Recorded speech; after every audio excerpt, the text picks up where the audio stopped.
le savait peu, être pas.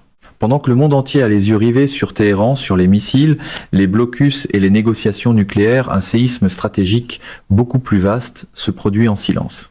Nous sommes le 30 avril 2026 et une grande puissance mondiale n'a pas tiré un seul coup de feu, n'a pas reçu une seule bombe sur son territoire, mais elle subit pourtant l'un des coups les plus dévastateurs de tout le conflit iranien. Cette puissance, c'est la Chine. Depuis 2 jours, j'ai plongé dans les analyses diplomatiques, les rapports de Bloomberg, les évaluations du Hudson Institute et les données économiques en temps réel. Ce que j'ai trouvé, c'est l'effondrement spectaculaire d'un empire soigneusement construit pendant plus d'une décennie. Ce que vous allez entendre, c'est comment le partenariat stratégique de 400 milliards de dollars entre la Chine et l'Iran vient de s'effondrer en temps réel. C'est aussi comment le blocus d'Ormuz étrangle les usines chinoises au moment même où l'on se parle. Et c'est pourquoi l'économie forteresse de Xi Jinping se fissure de l'intérieur plus vite que la plupart des analystes ne veulent l'admettre. Au cours des 10 dernières années, Pékin a investi d'énormes ressources pour transformer l'Iran en pont terrestre indispensable vers le Moyen-Orient, en pierre angulaire de l'expansion vers l'ouest de l'initiative des nouvelles routes de la soie, et en principale source d'énergie à rabais. Tout reposer sur une seule hypothèse, que cette relation resterait stable et sécuritaire. Cette hypothèse vient d'être fracassée. Sans tirer un seul coup de feu contre la Chine, les États-Unis et leurs alliés ont détruit le fondement même de la stratégie moyen-orientale de Pékin. Le pont de 400 milliards de dollars a disparu, la flotte pétrolière fantôme est traquée, et l'artère stratégique vitale dont dépendait Pékin a été coupée. C'est pas simplement une crise de plus, c'est la dimension la moins couverte et peut être la plus importante de la guerre actuelle en Iran. Parce que ce qui se passe aujourd'hui dans le détroit d'Ormuz expose les vulnérabilités profondes de la deuxième économie mondiale, avec des conséquences qui se feront sentir pendant des années. Pour comprendre l'ampleur du désastre qui se déroule en ce moment pour la Chine, il faut d'abord revenir en arrière et examiner ce que Pékin a réellement construit en Iran au cours de la dernière décennie. En mars 2021, la Chine et l'Iran ont signé un accord historique de partenariat stratégique global de 25 ans, évalué à environ 400 milliards de dollars. Sur papier, il était présenté comme une grande alliance entre 2 civilisations. En réalité, c'était la pierre angulaire de la vision de Xi Jinping pour l'expansion vers l'Ouest par l'initiative des nouvelles routes de la soie. L'Iran n'a jamais été un partenaire comme les autres. Il devait devenir le pont terrestre indispensable de la Chine, le nœud central du corridor économique Chine-Asie, Centrale-Asie occidentale. Pékin voyait l'Iran comme une porte d'entrée parfaite. Riche en ressources, stratégiquement situé et lourdement frappé par les sanctions occidentales, ce qui le rendait dépendant du capital et de la technologie chinois.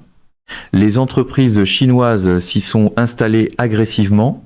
Le groupe CNPC a pris d'importantes participations dans le champ gazier de South Pars, l'un des plus grands au monde. Des sociétés chinoises ont injecté des milliards dans le développement du secteur minier iranien, notamment le cuivre, l'or et le lithium. Huawei a bâti une grande partie de l'ossature 5G et de l'infrastructure de télécommunications de l'Iran. Plus important encore, la Chine a financé et aidé à construire les ports de Khabar et de Jask, conçus précisément comme des terminaux exclusifs d'exportation pétrolière qui permettraient au brut iranien d'atteindre la Chine tout en contournant complètement le détroit d'Ormuz en cas de conflit. Mais la véritable ligne de vie était cachée à la vue de tous. La flotte fantôme.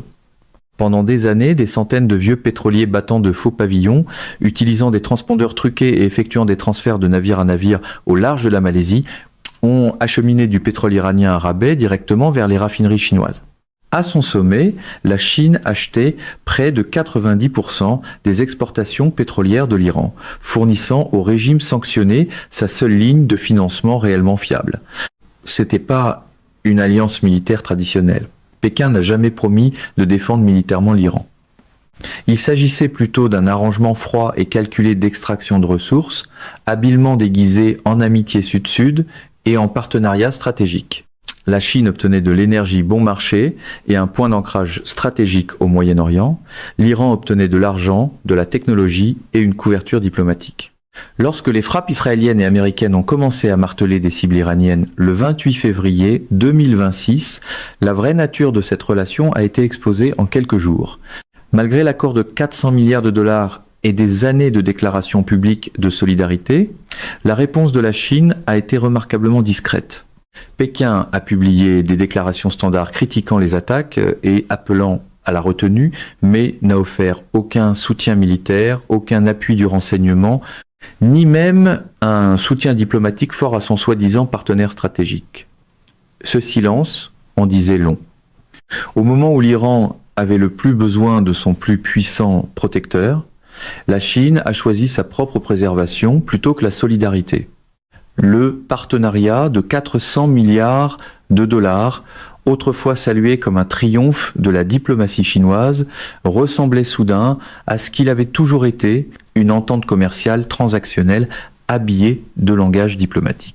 Maintenant que le territoire iranien est lourdement attaqué et que son leadership est perturbé, des milliards de dollars d'investissements chinois dans des ports, des pipelines, des réseaux de télécommunications et des projets énergétiques se sont transformés presque du jour au lendemain d'actifs stratégiques en passifs toxiques. Ce qui devait être la porte d'entrée occidentale sécurisée de la Chine est devenu un pont en flammes. Et ce n'est que le début. Parce que les vrais dommages n'ont pas été causés par les bombes tombées sur l'Iran. Le coup fatal est venu de toute autre chose. La fermeture du détroit d'Ormuz et le blocus qui a suivi, une crise qui a transformé le problème de l'Iran en cauchemar chinois. Et c'est ici que la crise iranienne s'est transformée en désastre stratégique direct pour la Chine.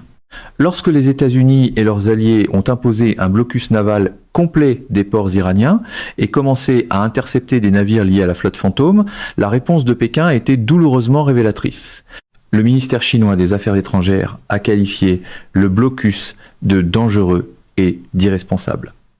Le porte-parole Wang Wenbin a déclaré que seul un cessez-le-feu complet pouvait apaiser la situation et que Pékin ferait des efforts pour aider à rétablir la paix et la stabilité au Moyen-Orient.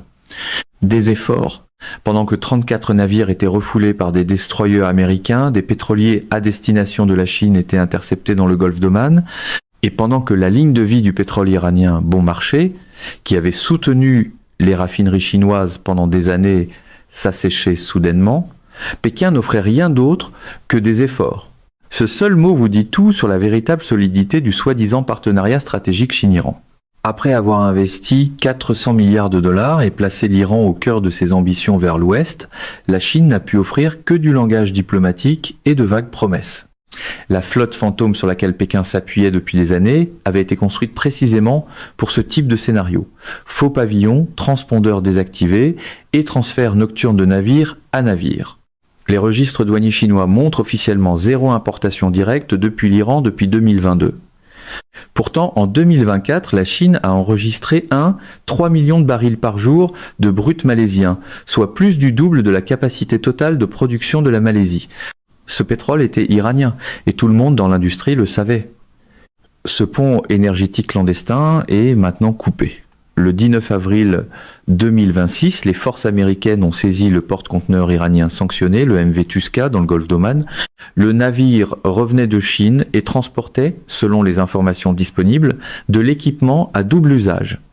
Ce n'était pas seulement un blocus des ports iraniens, c'était une chasse systématique à tout le réseau fantôme qui permettait à l'énergie arabée de continuer à circuler vers les raffineries chinoises. La Chine maintient des réserves stratégiques de pétrole équivalent à environ 120 jours d'importation. En surface, cela semble être un coussin raisonnable. En réalité, c'est un compte à rebours. Parce que 120 jours ne sont pas une solution à long terme. C'est seulement du temps gagné. Regardons les chiffres qui comptent vraiment. La Chine importe au moins 5-4 millions de barils de pétrole par jour par le détroit d'Ormuz. En comparaison, la Russie exporte environ 1 million de barils par jour vers la Chine, même après une récente augmentation.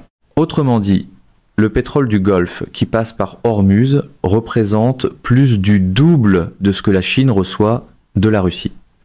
L'idée que la Chine puisse simplement se tourner vers le pétrole russe est mathématiquement impossible.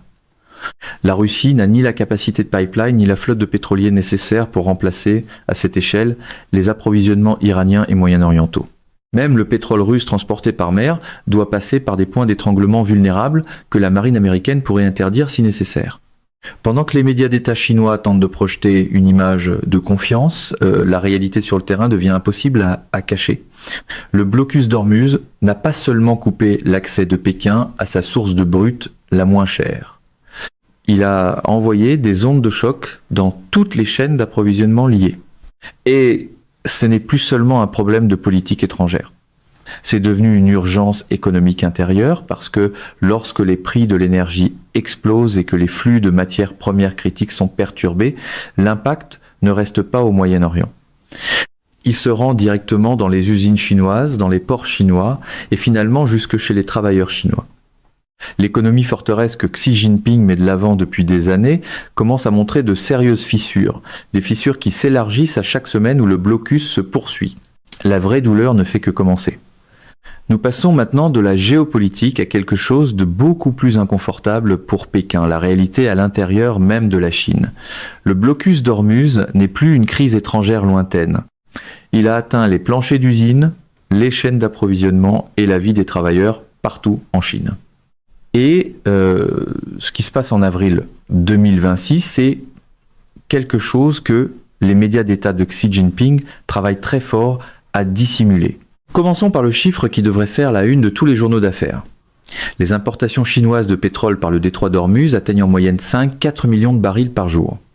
C'est plus du double du volume reçu de la Russie. Lorsque ces flux sont coupés, la douleur est immédiate et généralisée. Les usines automobiles chinoises ont produit 27% moins de voitures au cours des 2 premières semaines d'avril par rapport à la même période l'an dernier. Selon Alicia Garcia Herrero, économiste en chef pour l'Asie-Pacifique chez Natixis, l'économie chinoise ralentit fortement et pourrait avoir de la difficulté à atteindre son objectif annuel de croissance déjà modeste, de 4-5% ou plus. Mais les chiffres ne racontent qu'une partie de l'histoire. La réalité humaine et industrielle est plus alarmante. Le 20 avril, des milliers de travailleurs du sud de la Chine ont manifesté après la fermeture soudaine d'usines dans des villes comme Dongguan et Foshan, des banderoles disant « Rendez-moi l'argent de mon sang et de ma sueur » étaient suspendues aux grilles verrouillées des usines. Des vidéos qui circulaient sur les réseaux sociaux chinois, avant d'être rapidement censurées, montraient des travailleurs debout, en silence, pendant que la police surveillait la scène. Dans un pays où manifester publiquement comporte de sérieux risques personnels, le fait que des travailleurs soient quand même descendus dans la rue montre à quel point la pression est devenue forte. Pourquoi ces usines ont-elles fermé si soudainement ? Parce que les prix du plastique ont grimpé presque du jour au lendemain, après que les perturbations maritimes par Ormuz eurent coupé des intrants pétrochimiques essentiels. Les marges se sont effondrées. La production n'était plus rentable. Les portes ont simplement été fermées. Ce n'est pas un incident isolé. La moitié du commerce maritime mondial du soufre, un intrant industriel critique, passe par le détroit d'Ormuz. Les perturbations ont déjà touché les complexes pétrochimiques et la production d'engrais, poussant les prix alimentaires mondiaux à la hausse. Pendant ce temps, les dommages causés aux fonderies d'aluminium au Bahreïn et aux Émirats ont créé une grave pénurie d'aluminium de qualité automobile. Des entreprises comme Toyota, Nissan, BMW et Hyundai en ressentent les effets. Mais aucun pays ne les ressent plus que la Chine. Les fabricants chinois ont besoin d'aluminium pour les véhicules électriques, de soufre pour les procédés industriels et de produits pétrochimiques pour les plastiques utilisés dans tout, de l'électronique grand public aux emballages et aux pièces automobiles. Lorsque ces intrants sont soudainement restreints ou deviennent beaucoup plus chers, le plus grand avantage concurrentiel de la Chine se retrouve sous pression existentielle, sa base manufacturière à faible coût et à très grand volume. Encore plus révélatrice a été la décision américaine en avril 2026 de sanctionner l'une des plus grandes raffineries indépendantes de Chine, la raffinerie Hongyi Petrochemical Dalian, pour avoir continué à traiter du brut iranien. C'était pas un tir d'avertissement, c'était un message direct. Washington sait exactement quelles installations chinoises manipulent du pétrole sanctionné et il est prêt à atteindre la base industrielle intérieure de la Chine pour exercer de la pression. La réponse de Pékin? Une fois de plus, le ministère des Affaires étrangères a parlé d'efforts pour rétablir la paix. Le portrait général donne à réfléchir.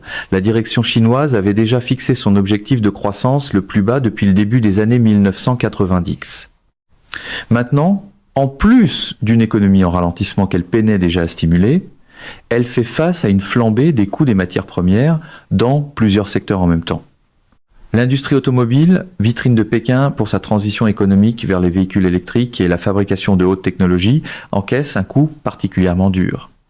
Les semi-conducteurs, les batteries de nouvelle génération et l'électronique grand public ressentent tous les effets secondaires de ce choc énergétique et matériel. Les pénuries d'intrants industriels rendent de plus en plus difficile pour la Chine d'atteindre même ses objectifs de croissance réduits pour 2026. Un conflit prolongé qui ralentit la croissance mondiale représente un risque encore plus grand compte tenu de la profonde dépendance de la Chine aux exportations. Voici la vérité inconfortable que Pékin doit maintenant affronter. Son économie forteresse n'a jamais été aussi fortifiée que la propagande le prétendait. Lorsque des lignes d'approvisionnement critiques sont sectionnées à l'autre bout du monde, les murs commencent à se fissurer, non pas à cause de bombes étrangères, mais sous la pression économique intérieure. Des travailleurs réclament des salaires impayés, des propriétaires d'usines voient leurs marges disparaître, et les gouvernements locaux font face à une baisse des revenus fiscaux. Le blocus d'Ormuz a réussi quelque chose de remarquable. Il a transformé une tension géopolitique abstraite en douleur concrète ressentie dans les villes et les provinces chinoises. Et à chaque semaine où le détroit demeure contesté, ces fissures deviennent plus larges et plus profondes. La question n'est plus de savoir si la Chine va ressentir la douleur. La question est de savoir combien de douleur elle peut absorber avant d'être forcée de faire des choix stratégiques qu'elle a longtemps tenté d'éviter. Au-delà de la douleur économique immédiate, la crise d'Ormuz a porté un coup fatal à quelque chose d'encore plus important pour Pékin. La crédibilité et l'avenir de toute son initiative des nouvelles routes de la soie. Depuis 2005, la Chine a investi plus de 269 milliards de dollars dans les infrastructures au Moyen-Orient. Ports, pipelines, autoroutes et centrales électriques. La promesse centrale faite à chaque pays participant était simple. La Chine est un partenaire stable et fiable qui apporte du développement économique sans conditions politiques à l'occidental. L'Iran devait être l'exemple éclatant de ce modèle, le partenaire phare de Pékin et l'ancre de son expansion vers l'ouest. Cette promesse est maintenant en ruine. Lorsque la direction iranienne a été décapitée le 28 février et que son territoire a été lourdement attaqué, Pékin n'a presque rien fait. Pendant que les Émirats arabes unis rejoignaient une coalition menée par les États-Unis et demandaient la réouverture du détroit, la Chine est restée largement silencieuse. Les monarchies du Golfe, le Pakistan, l'Indonésie, les États d'Asie centrale et les partenaires africains observent attentivement. Ils ont vu ce que signifie réellement la coopération stratégique chinoise lorsque la puissance militaire américaine entre dans l'équation. La question maintenant posée ouvertement dans des capitales allant de Riyad à Jakarta en passant par Islamabad est brutale, mais juste. La Chine est-elle un partenaire fiable à long terme, ou simplement un acheteur de ressources bon marché qui disparaît lorsque de véritables risques de sécurité apparaissent? Cette érosion de la confiance pourrait s'avérer plus dommageable que la perte immédiate de pétrole. Une fois perdue, la confiance stratégique est extrêmement difficile à reconstruire. Le parapluie sécuritaire implicite que la Chine tentait d'offrir par la dépendance économique a été exposé comme étant vide. Mais la leçon stratégique la plus profonde se trouve plus à l'est. Le détroit de Malacca, situé entre Sumatra et la péninsule malaise, ne fait que 3 km de large à son point le plus étroit. Il transporte plus de 80% du pétrole brut importé par la Chine et environ 25% du commerce maritime mondial. Les États-Unis conservent des avantages militaires aux deux extrémités de ce point d'étranglement grâce à leur base à Singapour, à Diego Garcia au Japon et à Guam. Ce que la crise d'Ormuz a démontré avec une clarté brutale, c'est que les points d'étranglement peuvent être militarisés rapidement et efficacement. Les États-Unis ont montré qu'ils pouvaient fermer un détroit stratégique contre un adversaire lourdement armé, tout en laissant circuler le commerce mondial pour les autres et en maintenant une forme de déni plausible. Les stratèges chinois sont maintenant forcés d'affronter une réalité inconfortable. Si Washington peut faire cela à Hormuz, il peut certainement le faire à Malacca et avec une efficacité encore plus grande.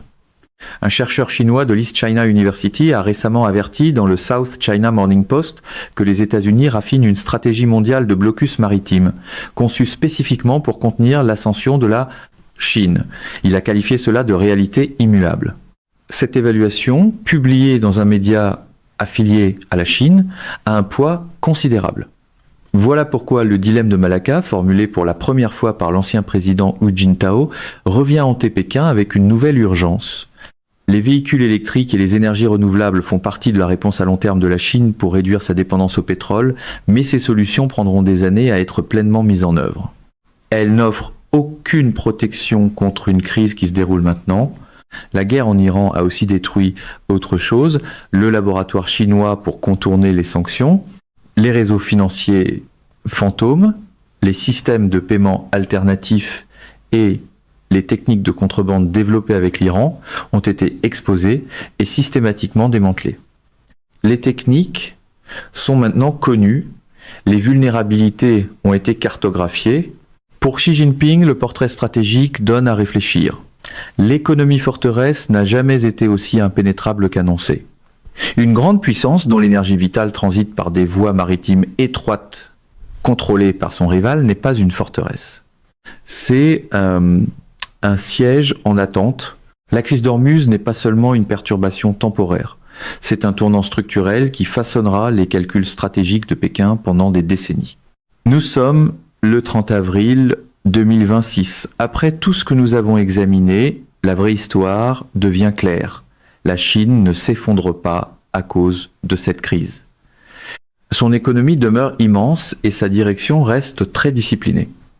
Goldman Sachs prévoit encore une croissance d'environ 8% pour l'année, mais les dommages sont réels, durables et structurels. Le pont iranien de 400 milliards de dollars a disparu, la flotte fantôme est traquée, des milliards investis dans les nouvelles routes de la soie se transforment en actifs toxiques. Plus important encore, les États-Unis ont démontré aux yeux de tous qu'ils peuvent couper les lignes vitales énergétiques de la Chine sans tirer un seul coup de feu contre un navire chinois, sans déclarer la guerre et sans même nommer directement la Chine. C'est la guerre économique moderne dans sa forme la plus sophistiquée. Pour Xi Jinping, personnellement, ce moment est particulièrement amer. L'économie forteresse qu'il met de l'avant depuis des années a été exposée comme beaucoup plus fragile qu'annoncée. Elle n'est pas invincible, elle n'est pas isolée. C'est une très grande économie avec des lignes d'approvisionnement dangereusement exposées et un rival stratégique qui sait maintenant exactement où passent ces lignes. Pékin dispose encore de 60 à 90 jours avant que de nombreuses raffineries soient forcées de réduire leur cycle de production. La façon dont la Chine répondra dans cette fenêtre révélera beaucoup de choses sur son véritable levier au XXe siècle. Jusqu'à maintenant, les signaux sont mitigés. Neutralité active, diplomatie discrète et proposition de paix en 4 points. Mais tout le monde comprend que Pékin négocie depuis une position de faiblesse structurelle. Le monde observe. Les États du Golfe, les voisins asiatiques et les partenaires africains se posent tous la même question. Lorsque la puissance américaine rencontre l'ambition chinoise, de quel côté est-il plus sûr de se trouver ? La crise d'Ormuz ne concerne pas seulement le pétrole ou un conflit régional, c'est une démonstration grandeur nature de la façon dont les États-Unis peuvent remodeler les rapports de force mondiaux au XXIe siècle. Voilà l'histoire derrière les manchettes, celle que trop peu de gens racontent assez fort. Mesdames et messieurs, notre émission d'aujourd'hui s'arrête ici. Nous vous invitons à partager votre avis personnel dans la section des commentaires ci-dessous. Perspective politique vous salue et vous donne rendez-vous très bientôt.